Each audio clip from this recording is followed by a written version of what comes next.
Honorable Aïssata Tall. Honorable Aïb Daffé se prépare.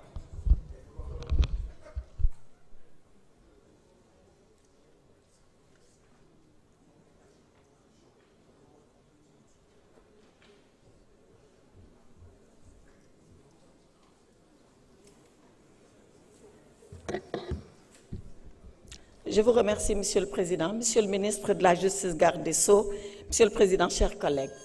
Le 6 août, Monsieur le Président, en réunion de bureau de l'Assemblée nationale, je vous avais demandé les raisons pour lesquelles le Président de la République nous conviait à une session extraordinaire. Vous m'aviez alors répondu, et vous aviez raison, qu'il avait le droit de ne pas motiver sa convocation. Et nous voilà ici rassemblés pour cette session.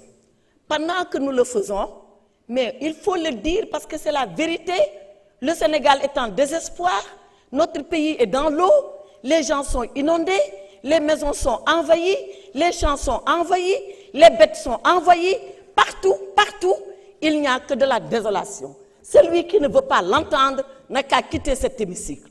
Parce que c'est ça, la réalité du Sénégal.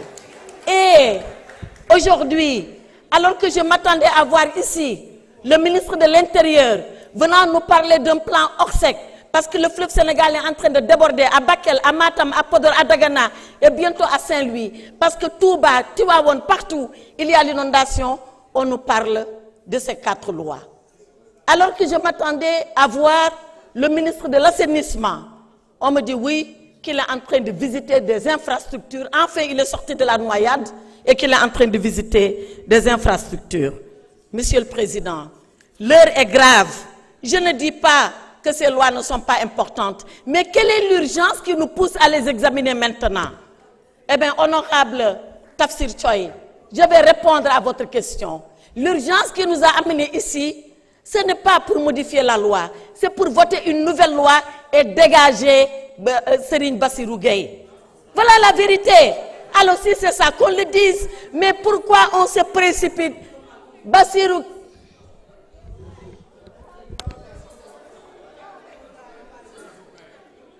S'il vous plaît, nous continuons déglu. Bassirou Gueye a un mandat de 6 ans et on a voulu le dégager, comme on veut dégager les institutions, comme on veut dégager la justice, comme on veut dégager le Conseil constitutionnel, comme on veut dégager les institutions, comme on veut dégager l'opposition. Dégager, dégager, dégager, jusqu'au jour où le bon Dieu vous dégagera du Sénégal.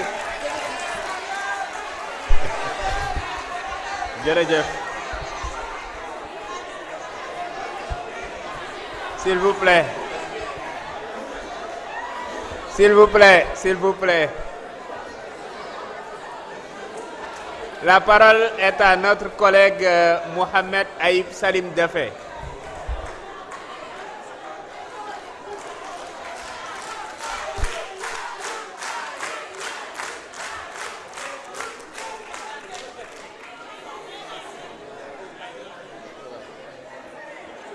Voilà.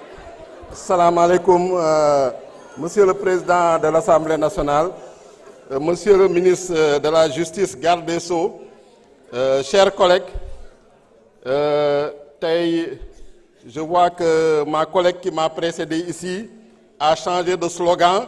C'était oser l'avenir, maintenant c'est dégager l'avenir. Donc on le lui concède. En tout cas, on ne la connaissait pas si colérique. Peut-être c'est par rapport aux avancées significatives que cette réforme de l'OFNAC va apporter. Dañu bëggoon tamit balaa ñu jël kàddu ñu jaale suñu collègue 14e législature bi honorable Fanta Sall di ko ñaanal yàlla yërëm ko xare ko àjjana suuf sedd ci kawam di ko jaale mbokkam yépp lu ñu bëggoon wax par rapport à ce projet de loi, Monsieur le ministre de la Justice, garde des Sceaux, de féliciter également le ministre chargé des relations avec les institutions pour sa brillante élection comme maire de la ville de Dakar. De connaître Dieu est juste.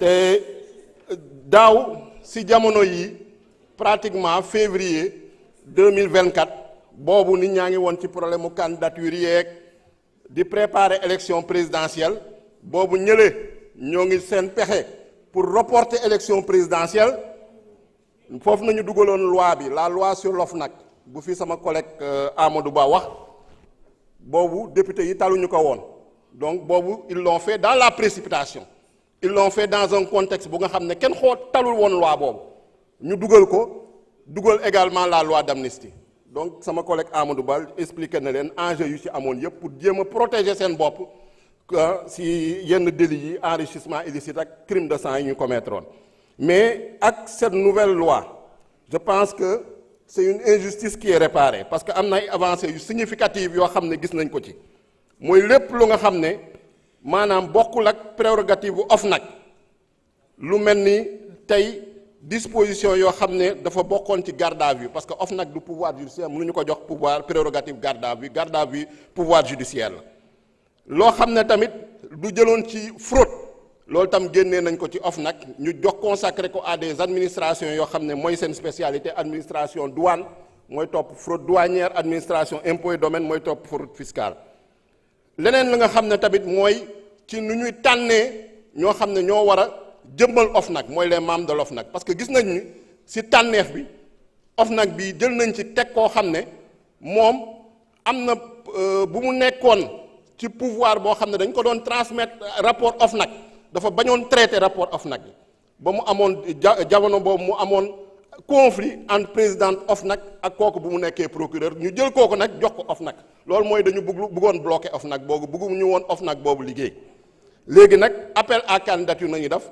soumettre ko président de la république jël décret leneen li loo xam ne lu bees la mooy publication rapport yi parce que dañu doon gis rapport yu bëri dañ ko doon traiter l'ancien président Macky Sall mais daanu ko woon publier mais léegi ci prérogative OFNAC bu bees bi président OFNAC mooy publier rapport am du xaar ndigalu président de la république leneen li également mooy OFNAC tam su dafay enquête administrative mën na jébbal rapport boobu procureur jébbal rapport boobu juge d'instruction mu am continuité entre OFNAC ak le pouvoir judiciaire pour que OFNAC lu muy jël en tout cas comme enquête ak investigation mu mun a am jeexital su wàllu sanction pénale ak condamnation donc jàpp nañ ni loi bi du loi boo xam ne dañ ko précipité engagement la woon boo nga xam ne moo nekkoon ci projet bi te loo xam ne vision Sénégal 2050 am na ak stratégique bu am solo mooy l'axe sur la bonne gouvernance et la transparence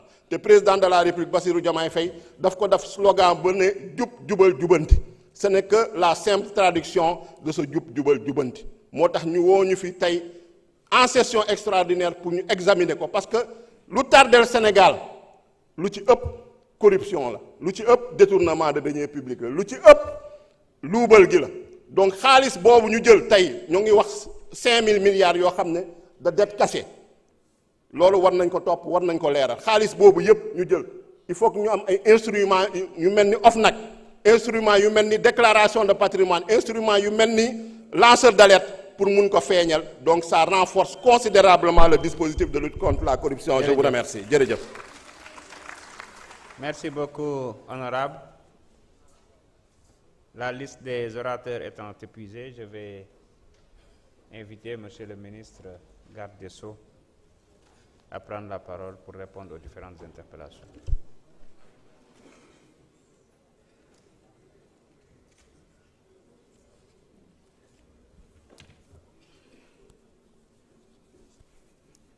Je vous remercie, Monsieur le Président, honorables députés, mes chers collaborateurs.